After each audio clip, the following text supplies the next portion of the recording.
अपने बेटे अभिमन्यु को वापस छोड़कर मानो मुड़ा ही था तो अभिमन्यु ने उसका हाथ पकड़ लिया। मत जाइए ना पापा, यहीं रह जाइए। रुक जाइए ना पापा, आपके बिना अच्छा नहीं लगता।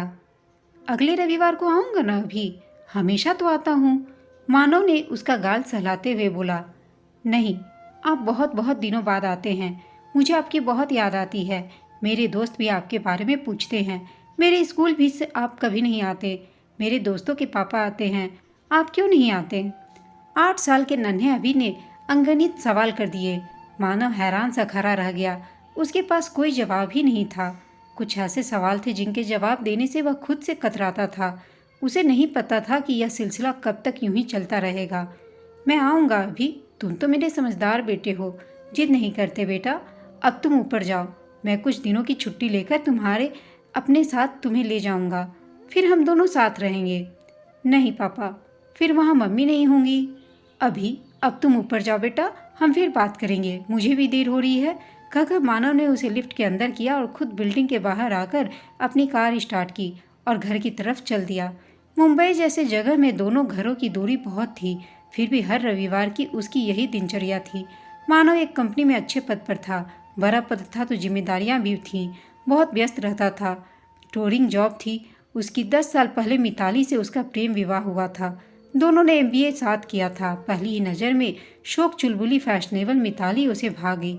एमबीए पूरा होते होते कैंपस प्लेसमेंट में दोनों को बढ़िया जॉब मिल गई। फिर दोनों ने अपने अपने माता पिता को एक दूसरे के बारे में बताया। दोनों के माता पिता खुशी खुशी इस रिश्ते के लिए तैयार भी हो गए। दोनों को ही पहली पोस्टिंग बेंगलुरु में मिली। विवाह के बाद दोनों बेंगलुरु चले गए। नई नई नौकरी की व्यस्तता और नई नई शादी व्यस्त दिनचर्या के बावजूद दिन पंख लगाकर उड़ने लगे। दोनों बहुत खुश थे। विवाह का पहला साल खुशी खुशी बीत गया। दूसरे साल में बच्चे के आने की आहट दस्तक दे गई। दोनों अभी बच्चे के लिए तैयार नहीं थे, पर दोनों परिवार के दबाव की वजह से बच्चे को जन्म देने के लिए तैयार हो गए। मिताली को अपनी नौकरी छोड़नी पड़ी। नौकरी छोड़ने का मिताली को बहुत दुख हुआ, पर मानव ने उसे समझाया कि बच्चे के थोड़ा बड़ा होने पर वह फिर नौकरी कर सकती है। लेकिन वह समय फिर कभी नहीं आया, और जब आया तब तक सब कुछ बिखर चुका था। जैसे जैसे बच्चा बड़ा होता गया, मिताली की घर गृहस्थी की जिम्मेदारियां बढ़ती चली गई। इधर मिताली की घर गृहस्थी की जिम्मेदारी बढ़ी, उधर मानव नौकरी में और एक के बाद बड़े पद पर पहुंचता चला गया। इसलिए उसकी नौकरी की जिम्मेदारियां भी बढ़ती गईं। नौकरी छोड़ने के कारण एक रोज तो मिताली के स्वभाव में पहले ही घुल गया था। उस पर मानव की अत्यधिक व्यस्तता ने आग में घी का काम कर दिया। वह चिड़चिड़ी हो गई। थोड़ा बहुत गुस्सैल तो पहले से ही थी, अब तो वह बात बात पर गुस्सा करने लगी। मानव के घर आने का कोई वक्त नहीं होता। उस पर टूरिंग जॉब, मिताली जब तक भन्ना जाती। ऐसे कब तक चलेगा मानव? घर गृहस्थी बीवी के प्रति भी तुम्हारी कोई जिम्मेदारी है या नहीं? मानव बोला।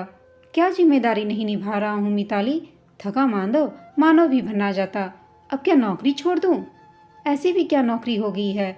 अभी को तुमसे ठीक से मिले हुए भी कितने दिन हो जाते हैं मानव। रात को जब तुम आते हो तब वह सो जाता है, सुबह वह स्कूल चला जाता है, तब तक तुम सो रहे होते हो। एक टूर से आकर तुम दूसरे टूर पर चले जाते हो। यह कैसी जिंदगी बना दी है तुमने हमारी।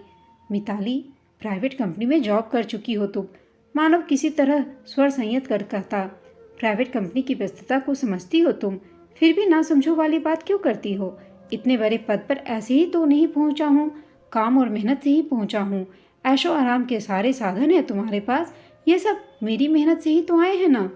नहीं चाहिए हमें ऐसे ऐशो आराम के साधन जिनसे जिंदगी इतनी नीरस हो गई है। हमें तुम्हारी ज़रूरत है मानव, तुम्हारी। मिताली का चिड़चिड़ा स्वर भर्रा जाता। घर आकर भी फ़ोन कॉल्स तुम्हारा पीछा नहीं छोड़ती। फ़ोन पर ही लगे रहते हो तुम। ऑफिस के काम के ही फ़ोन आते हैं मिताली, अटेंड नहीं करूँ क्या? मानव का स्वर भी ऊंचा होने लगता। कितने दिन हो जाते हैं हमें दोस्तों के घर गए हुए, दोस्तों को घर बुलाए हुए, कहीं बाहर गए हुए। छुट्टी के दिन भी तुम थके हुए होते हो। मैं तुम्हें मना करता हूँ क्या मिताली? तुम अपना सामाजिक दायरा क्यों नहीं बढ़ाती? व्यस्त रहोगी तो फालतू की बातों पर ध्यान नहीं जाएगा। कहकर मानो पैर पटक कर सोने चला जाता और आंखों में आंसू भरे मिताली वहीं की वहीं खड़ी रह जाती। अब अक्सर यही होने लगा। मानव ज़्यादातर टूर पर रहता या ऑफिस के काम में व्यस्त। जो थोड़ा बहुत वक्त मिलता वह दोनों के झगड़ों की भेंट चढ़ जाता। मानव टूर पर रहता तो मिताली की अनुपस्थिति में परिस्थिति को नए नजरिए से सोचता। सोचता कि आखिर मिताली की शिकायत एकदम गलत भी तो नहीं है। अब वह कोशिश करेगा उसे और अभी को थोड़ा वक्त देने की। मानव की अनुपस्थिति में मिताली के सोचने का नजरिया भी बदल जाता कि आखिर मानव भी क्या करे। कंपनी के इतने बड़े पद पर है तो उसकी जिम्मेदारियां भी बड़ी हैं। वह थक भी जाता है और वह उसकी व्यस्तता समझने के बजाय उसे झगड़ा करने लगती है। जो थोड़ा बहुत वक्त उन्हें मिलता उसका सदुपयोग नहीं कर पाते वे दोनों। मगर जब वे एक दूसरे के सामने होते तो ये विचार तिरोहित हो जाते। मानव की व्यस्तता ने पति पत्नी के संबंधों को भी प्रभावित किया। एक तो समय ही नहीं, उस पर भी झगड़ा और नाराजगी। दोनों मानसिक रूप से थका हुआ महसूस करते। यह समस्या एकमात्र मानव और मिताली की ही नहीं थी। आज के समय में युवा वर्ग इतना व्यस्त हो गया है कि अधिकतर की दिनचर्या कुछ ऐसी ही हो गई है। जहाँ दोनों नौकरी कर रहे होते हैं वहाँ तो घर जैसे रैन बसेरा हो गया है। एक तो नौकरी की व्यस्तता, दूसरे महानगरों में घर से ऑफिस आने जाने में काफ़ी समय लग जाता है। एक छुट्टी का दिन थका उतारने और दूसरे जरूरी कार्य करने में ही बीत जाता है। युवा वर्ग आज विवाह के नाम से ही घबरा रहा है। लड़का हो या लड़की, विवाह की जिम्मेदारियां उठाना ही नहीं चाहते और विवाह कर ले तो बच्चे को जन्म देने से कतरा रहे हैं। विशेषकर लड़कियां, क्योंकि विवाह और बच्चे के बाद सबसे पहले उनकी स्वतंत्रता और नौकरी दांव पर लगती है। मानव और मिताली के झगड़े दिनों दिन बढ़ते चले गए। धीरे धीरे झगड़ों की जगह शीत युद्ध ने ले ली। दोनों के बीच बातचीत बंद या बहुत ही कम होने लगी। फिर एक दिन मिताली ने विस्फोट कर दिया, यह कहकर कि उसे नौकरी मिल गई है और उसने ऑफिस के पास ही एक फ्लैट किराए पर ले लिया है। वह और अभी अब वहीं जाकर रहेंगे। मानव यह सुनकर हैरान रह गया। उसने कहना चाहा कि अकेले वह नौकरी के साथ अभी को कैसे पालेगी और यदि नौकरी करनी ही है तो यहीं रहकर भी कर सकती है। लेकिन मिताली का स्वाभिमान आड़े आ गया कि जब मिताली को उसकी परवाह नहीं तो उसे क्यों हो।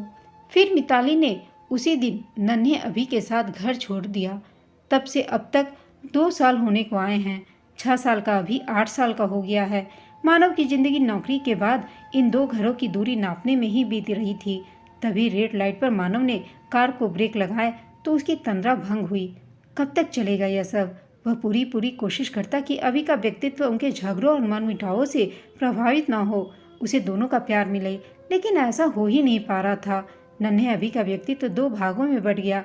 बड़े होते अभी के व्यक्तित्व में अधूरेपन की छाप स्पष्ट दिखाई देने लगी। तभी सिग्नल ग्रीन हो गया।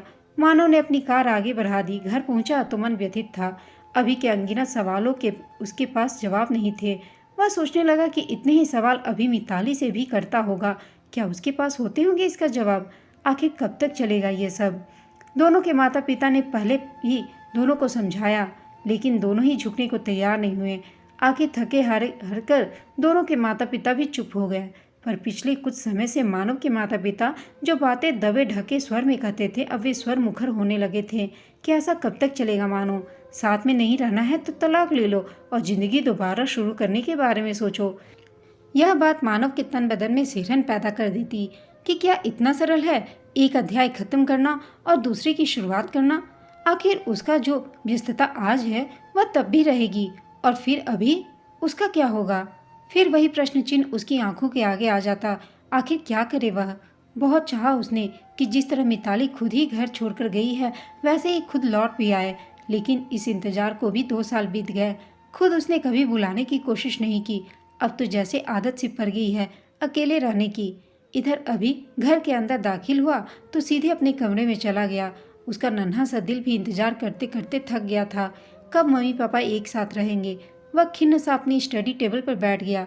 हर हफ्ते रविवार आता है, पापा आते हैं, उसे ले जाते हैं, घुमाते फिराते हैं, उसकी पसंद की चीज़ें दिलाते हैं, उसकी ज़रूरतें पूछते हैं और शाम को वापस घर छोड़ देते हैं। मम्मी सोमवार से अपने ऑफिस चल देती है और वह अपने स्कूल। हफ्ता बीतता है, फिर रविवार आता है, वही एक रस सी दिनचर्या। कहीं मन नहीं लगता उसका। पापा के साथ रहता है तो मम्मी की याद आती है और मम्मी के साथ रहता है तो पापा की याद आती है। पता नहीं मम्मी पापा साथ क्यों नहीं रहते। यह सब अभी के दिमाग में चल रहा था। तभी मिताली अंदर आ गई। उसे ऐसे अनमना सा बैठा देखकर पूछा, क्या हुआ बेटा, कैसा रहा तुम्हारा आज का दिन। अभी ने कोई उत्तर नहीं दिया, वैसे ही चुपचाप बैठा रहा। क्या हुआ बेटा। वह उसके बालों में उंगलियां फिराते हुए फिर से बोली, कुछ नहीं मम्मी, कहकर अभी ने मिताली का हाथ हटा दिया। तुम ऐसे चुपचाप क्यों बैठे हो? किसी ने कुछ कहा क्या तुम्हें? नहीं मम्मी, वह तल्ख स्वर में बोला। फिर क्षण भर बाद उसकी तरफ मुंह कर उसका हाथ पकड़कर बोला, मम्मी यह बताओ कि हम पापा के पास जाकर कब रहेंगे? हम पापा के साथ क्यों नहीं रहते? मुझे अच्छा नहीं लगता पापा के बिना। चलिए ना मम्मी, हम वहीं चलकर रहेंगे, प्लीज़ चलिए। बेकार की बात मत करो अभी। मिताली का कोमल स्वर कठोर हो गया। रात काफ़ी हो गई है, खाना खाओ और सो जाओ, सुबह स्कूल के लिए उठना है। नहीं मम्मी, पहले आप मेरी बात का जवाब दो। अभी जिद पर आ गया। अभी कहा ना, बेकार की बातें अभी मत करो, हम यहीं रहेंगे, खाना खाओ और सो जाओ, कहकर मिताली हाथ छुड़ाकर किचन में चली गई। अभी बैठा रह गया। दोनों ही उसे जवाब देने नहीं चाहते। जब भी यह सवाल करता दोनों ही टाल देते या फिर डांट देते। आखिर वह क्या करे, वह सोच रहा था। काम खत्म करके मिताली कमरे में आई तो अभी खाना खाकर सो चुका था। वह उसके मासूम चेहरे को निहारने लगी। कितनी समस्याओं से भरा था अभी के लिए उसका बचपन। वह उसके पास लेटकर उसका सिर सहलाने लगी। अभी के सवालों के जवाब नहीं थे उसके पास। निरुद्देश्य सी जिंदगी बस बीती जा रही थी। वह गंभीरता से बैठकर कुछ सोचना नहीं चाहती। एक के बाद एक दिन बीतता चला जा रहा था। कब तक यह सिलसिला यूं ही चलता रहेगा? अभी बड़ा हो रहा है, उसके मासूम से सवाल कब जिद पर आकर कल कठोर होने लगे क्या पता। मानव के साथ भी जिंदगी बेरंग सी हो रही थी। फिर उसने अलग होकर भी वह कौन से रंग भर गए उसकी जिंदगी में। उस समय तो बस यही लगा कि मानव को सबक सिखाए ताकि वह उसकी कमी महसूस करे, अपनी जिंदगी में वह पत्नी के महत्व को समझे। पर यह सब बेमानी ही साबित हुआ। शुरू में उसने बहुत इंतजार किया कि मानव का एक दिन न एक मानव आकर उसे वापस ले जाएगा और उससे मनाएगा, कुछ वादे करेगा उससे, और वह भी सब कुछ भूलकर वापस चली जाएगी। पर मानव के आने का इंतजार बस इंतजार ही रह गया। न मानव आया, न वह स्वयं ही उसके पास गई। हर बार सोचती कि जब मानव को ही उसकी परवाह नहीं, उसे उसकी कमी नहीं खलती, तो वही क्यों परवाह करे उसकी। और दिन बीतते चले गए। देखते देखते 2 साल गुजर गए। उन दोनों के बीच की बर्फ की तह मोटी होते होते शिलाखंड बन गई। धीरे धीरे वह इसी जिंदगी की आदी हो गई। पर इस एकरस दिनचर्या में अभी के सवाल लहरें पैदा कर देते थे। वह समझ नहीं पाती आखिर यह सब कब तक चलेगा। कल माँ का फोन पर भी कह रही थी कि यदि उसे वापस नहीं जाना है तो अब अपने भविष्य के बारे में कोई निर्णय ले, कुछ आगे की सोचे। आगे का मतलब वह भी मानव से तलाक ले और दूसरी शादी कर ले। क्या सब इतना सरल है? और अभी उसका क्या होगा? वह भी शादी कर लेगी और मानव भी, तो अभी दोनों की जिंदगी में अवांछित सा हो जाएगा। यह सोच आते ही मिताली सिहर गई कि नहीं, और फिर उसने अभी को अपने से चिपका लिया। पहले ही कितना उलझने हैं अभी की जिंदगी में, वह उसकी जिंदगी और नहीं उलझा सकती। वह लाइट बंद कर सोने का प्रयास करने लगी। पता नहीं क्यों आज दिल के अंदर कुछ पिघला हुआ सा लगा जैसे दिल के अंदर जमी बर्फ की तह कुछ गीली हो रही है। कुछ विचार जो हमेशा नकारात्मक रहते थे आज सकारात्मक हो रहे थे। समस्या को परखने का नजरिया कुछ बदला हुआ सा लगा। वह खुद को ही समझने का प्रयास करने लगी। सोचते सोचते न जाने कब उसे नींद आ गई। सुबह अभी उठा तो सामान्य था। वैसे भी कुछ बातों को वह अपनी नियति मान चुका था। वह स्कूल के लिए तैयार होने लगा। अभी को स्कूल भेजकर वह अपनी ऑफिस चली गई। सब कुछ वही था। फिर भी दिल के अंदर क्या था जो उसे हल्की सी संतुष्टि दे रहा था? शायद कोई विचार या भाव। पूरा हफ्ता हमेशा की तरह व्यस्तता में बीत गया। फिर रविवार आया। मानो जब बिल्डिंग के नीचे अभी को लेने पहुंचा तो अभी को फोन कर दिया और अभी नीचे आ जाता। पर आज मिताली अभी के साथ नीचे आ गई। अभी के लिए यह आश्चर्य की बात थी। अभी के साथ मिताली को देखकर मानो चौंक गया। आंखें चार हुई।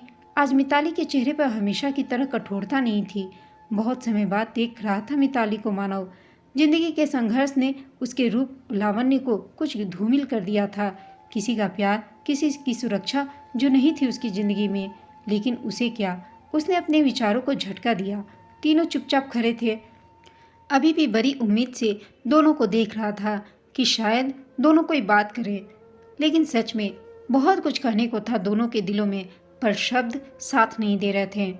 चलें अभी। आखिर उनके बीच पसरी चुप्पी को तोड़ते हुए मानव ने सिर्फ इतना ही कहा। फिर से मिताली से आंखें चार हुई तो उसे लगा कि मिताली की आंखों में आज कुछ नमी है। मानव को भी अपने अंदर कुछ पिघलता हुआ सा लगा। बिना कुछ कहे वह मुड़ने को हुआ। तभी मिताली बोल पड़ी, मानव इतने समय बाद मिताली के मुंह से अपना नाम सुनकर मानव ठिठक गया। कल अभी के स्कूल में पेरेंट्स टीचर मीटिंग है, क्या तुम थोड़ा समय निकाल कर आ सकते हो उसके स्कूल? अभी को भी अच्छा लगेगा, मिताली ने मानव से कहा। मानव का दिल किया कि हाँ बोले, पर प्रत्युत्तर में बोला, मिताली मुझे टाइम नहीं है, कल टूर पर निकलना है, कहकर बिना उसकी तरफ देखे ड्राइविंग सीट पर बैठ गया और अभी के लिए दरवाज़ा खोल दिया। निराशा सा अभी भी आकर कार में बैठ गया। मिताली अपनी जगह खड़ी रह गई। उसका दिल किया कि वह मानव को आवाज़ दे, कुछ बोले, पर तब तक मानव कार स्टार्ट कर चुका था। मानव अपने बीच जमी बर्फ को पिघलाने की मिताली की छोटी सी कोशिश बेकार सिद्ध हुई। वह ठगी सी खड़ी रह गई। मानव के इसी रुख के डर ने उसे हमेशा कोशिश करने से रोका। थके कदमों से मिताली घर की तरफ वापस चल दी। शाम को अभी घर आया तो मिताली ने हमेशा के विपरीत उससे कुछ नहीं पूछा। अभी भी गुमसुम था। आज उसका व मानव का अधिकांश समय अपने आप में खोए हुए ही बीता था। अभी ने एक बार भी मानव से पेरेंट्स टीचर मीटिंग में आने की जिद नहीं की थी और ना ही इस बारे में कुछ पूछा था। अभी को छोड़कर मानव जब घर पहुंचा तो मिताली की बात दिल दिमाग में छाई थी और साथ ही अभी की बेरुखी भी चुभ रही थी उसे। अभी ने एक बार भी उसे आने के लिए नहीं कहा। शायद उसे उसके ऐसे उत्तर की उम्मीद नहीं थी। सोचते सोचते अनमना सा मानो कपड़े बदल कर बिना खाना खाए ही सो गया।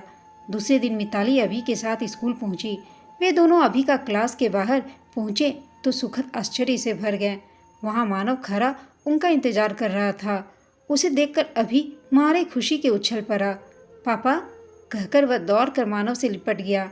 उसकी उस पल की खुशी देखकर मिताली और मानव की आंखें नम हो गई। मिताली पास आ गई। उसके होठों पर मुस्कान खिली थी। थैंक्स मानव, अभी को इतनी खुशी देने के लिए।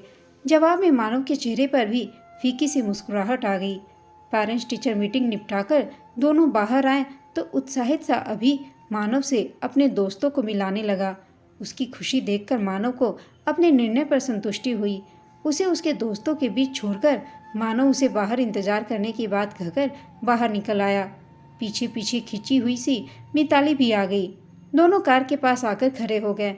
दोनों ही कुछ बोलना चाह रहे थे पर बातचीत का सूत्र नहीं थाम पा रहे थे, इसलिए दोनों ही चुप थे। अभी बहुत खुश है आज, मिताली किसी तरह बातचीत का सूत्र थामते हुए मानव से बोली। हाँ, बच्चा है, छोटी छोटी खुशियाँ हैं उसकी। और फिर दोनों चुप हो गए। ठीक है, मैं चलता हूँ, अभी से कह देना मुझे देर हो रही थी, रविवार को आऊँगा। थोड़ी देर की चुप्पी के बाद मानव बोला और फिर पलटने को हुआ। मानव, मिताली के ठंडे स्वर में पश्चाताप की झलक थी। एक बात पूछूं मानव? मानव ठिठक कर खड़ा हो गया। बोला, हाँ पूछो। और फिर उसने मिताली के चेहरे पर नजरें गड़ा दी जहाँ कई भाव नजर आ रहे थे उसे। मिताली चुपचाप थोड़ी देर खड़ी रही, जैसे मन ही मन तोल रही हो कि कहे या ना कहे। पूछो ना, क्या पूछना चाहती हो मिताली? मानव का अपेक्षाकृत कोमल स्वर सुनकर मिताली का दिल किया कि जिन आंसुओं को उसने अभी तक पलकों की परिधि में बांध रखा है उन्हें बह जाने दे, पर प्रत्यक्ष में बोली, सच कहो, क्या कभी इन 2 सालों में मेरी कमी नहीं खली तुम्हें? क्या मेरे बिना जीवन से खुश हो तुम? मिताली का स्वर थका हुआ था। लग रहा था कि यह सब कहने के लिए उसे अपने आप से काफ़ी संघर्ष करना पड़ा होगा, लेकिन कह दिया तो लग रहा था कि कितना आसान था कहना। कहकर वह मानव के चेहरे पर नज़र डालकर उसके चेहरे पर आते जाते भाव को पढ़ने का असफल प्रयास करने लगी। मानव बोला, क्या तुम्हें मेरी कमी खली मिताली? क्या तुम खुश हो मेरे बिना जिंदगी से? पल भर की चुप्पी के बाद मानव ने भी मिताली से पूछा। मिताली की समझ नहीं आया कि तुरंत क्या जवाब दे मानव की बातों का, इसलिए वह चुप खड़ी रही। छोड़ो मिताली, उसे चुप देखकर मानव बोला, अब इन बातों का क्या फ़ायदा? इन बातों के लिए अब बहुत देर हो चुकी है। जब देर नहीं हुई थी तब भी तो तुमने एक बार भी नहीं बुलाया। सब प्रयास मिताली बोली। उसका स्वर भींगा था। मैंने बुलाया नहीं तो मैंने घर छोड़ने के लिए भी नहीं कहा था मिताली। घर तुमने छोड़ा, तुम्हें इसी में अपनी खुशी दिखी। जैसे अपनी मर्जी से घर छोड़ा था वैसे ही अपनी मर्जी से लौट भी सकती थी। मिताली के स्वर का भींगापन मानव के स्वर को भी भिंगो गया था। एक बार तो बुलाया होता, मैं लौट आती। मिताली का स्वर अभी भी नम था। तुम तब नहीं लौटती मिताली। ऐसा ही होता तो तुम घर छोड़ती ही क्यों? घर छोड़ते समय एक बार भी अपने बारे में न सोचकर अभी के बारे में सोचा होता तो तुम्हारे कदम कभी न बढ़ पाते। तुम्हारी जिद या फिर मेरी जिद, हम दोनों की जिद में मासूम अभी पिस रहा है, उसका बचपन छिन रहा है, उसका व्यक्तित्व खंडित हो रहा है। क्या दे रहे हैं हम उसे? न खुद खुश रह पाए न औलाद को खुशी दे पाए। कहकर अपने नम हो आए स्वर को संयत कर मानव कार की तरफ मुड़ गया। कार का दरवाजा खोलते हुए मानव ने पलटकर पल भर के लिए मिताली की तरफ देखा। क्या था उन निगाहों में कि मिताली का दिल किया कि सारा मान अभिमान भुलाकर दौड़ कर जाकर मानव से लिपट जाए, इसी पल उसके साथ चली जाए। एकाएक मानव वापस उसके करीब आया। लगा वह कुछ कहना चाहता है पर वह कर नहीं पा रहा है। हाँ, उसने अधीरता से मानव की तरफ देखा। नहीं, कुछ नहीं कहकर मानव जिस तेजी से आया था उसी तेजी से वापस मुड़कर ड्राइविंग सीट पर बैठ गया। कार स्टार्ट की और चला गया। वह खोई हुई खड़ी रह गई कि काश मानव कह देता जो कहना चाहता था, पर उसका आत्मसम्मान आड़े आ गया था शायद। अभी के साथ घर पहुंची। अभी उस दिन बहुत खुश था। वह ढेर सारी बातें बता रहा था। खुशी उसके हर हाव भाव, बातों व हरकतों से झलक रही थी। कितना कुछ छीन रहे हैं हम अभी से, वह सोचने लगी। कुछ पल ऐसे आते हैं कि जब पति पत्नी के जीवन में जो पिघल कर पाषाण की तरह कठोर होकर जीवन की दिशा व दशा दोनों बदल देते हैं, और कुछ ही पल ऐसे आते हैं जो मोम की तरह पिघलकर जीवन को अंधेरे से खींचकर मंजिल तक पहुंचा देते हैं। उसके और मानव के जीवन में भी वही पल दस्तक दे रहे थे और वह इन्हीं पलों को अब कठोर नहीं होने देगी। दूसरे दिन मानव ऑफिस जाने के लिए तैयार हो रहा था कि दरवाजे की घंटी बज उठी। कौन हो सकता है इतनी सुबह? सोचते हुए उसने दरवाज़ा खोला तो सामने मिताली और अभी को मुस्कुराते हुए पाया। वह हैरान सा उन्हें देखता रह गया। तुम दोनों? उसे अपनी आंखों पर विश्वास नहीं हो रहा था। वह कुछ सोच ही रहा था कि तभी उसने कहा, अंदर आने के लिए नहीं कहोगे मानव? मिताली संजीदगी से बोली। तुम अपने घर आई हो मिताली, मैं भला रास्ता रोकने वाला कौन होता हूँ? कहकर मानव एक तरफ हट गया। मिताली और अभी अंदर आ गए। मानव ने दरवाज़ा बंद किया। उसने खुद से मन ही मन कुछ वादे किए। अब वह अपनी खुशियों को इस दरवाजे से कभी बाहर नहीं जाने देगा। अब वह कोशिश करेगा कि अपनी व्यस्त जिंदगी और अपनी नौकरी से अपने परिवार के लिए भी समय निकाले ताकि वो लोग को भी खुशियाँ दे सके। और मिताली ने भी यह ठान कर आई थी कि वह भी अब अपने अभिमान को अपने परिवार के आगे नहीं आने देगी और इस परिवार को सारी खुशी देने की कोशिश करेगी। दोस्तों, आपको यह कहानी कैसी लगी कमेंट करके बताइएगा। साथ ही कहानी अच्छी लगी हो तो इसे लाइक, शेयर और चैनल को सब्सक्राइब अवश्य कीजिएगा। कहानी सुनने के लिए आप सबका धन्यवाद।